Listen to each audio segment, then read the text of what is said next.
The Elder Scrolls V, Skyrim, The Skyrim Library, Volume 1, The Histories, by Bethesda Softworks, Publisher, Titan Books.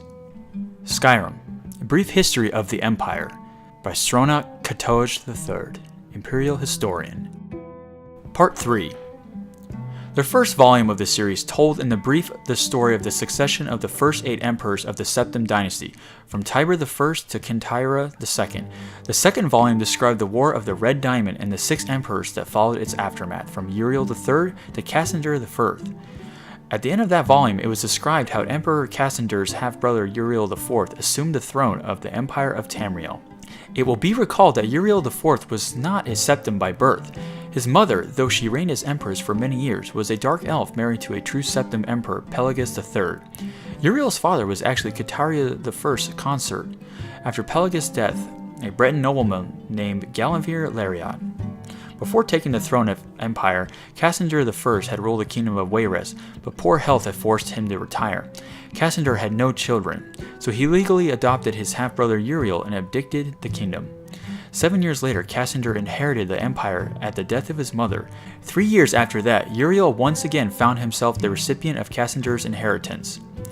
Uriel IV's reign was a long and difficult one. Despite being legally adopted member of the Septim family and despite the Lariat family's high position, indeed, they were distant cousins of the Septims. Few of the Elder Council could be persuaded to accept him fully as a blood descendant of Tiber. The council had assumed much responsibility during Kitaria I's long reign and Cassander I's short one, and a strong-willed alien monarch like Uriel IV found it impossible to command their unswerving fealty. Time and again, the council and emperor were at odds, and time and again the council won the battles.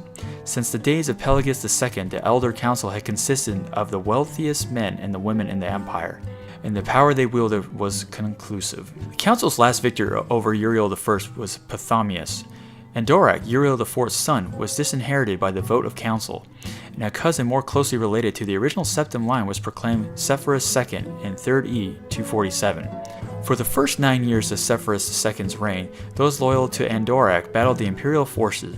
In an act that the sage Ariantine called the Tiber Septim heart beating no more, the council granted Andorak the high rock kingdom of Shornhelm to the end of the war, and Andorak's descendants still rule there. By and large, Sepphoris II had foes that demanded more of his attention than Andorak. From out of the Cimmerian nightmare, in the words of Ariantine, a man who called himself the Cameron Usurper led an army of Daedra and undead warriors of rampage through Valenwood, conquering kingdom after kingdom. Few could resist his onslaughts, and as month turned to bloody month in the year 3E 249, even fewer tried. Sepphoris II sent more and more mercenaries into Hammerfell to stop the usurper's northward march, but they were bribed or slaughtered and raised as undead. The story of the Cameron usurper deserves a book of its own. In short, however, the destruction of the force of the usurper had little to do with the efforts of the emperor. The result was a great regional victory and an increase in hostility toward the seemingly infectious emperor. Uriel V, Sepphoris II's son and successor, swiveled opinion back toward the latent power of the empire, turning the attention of Tamriel away from internal strife.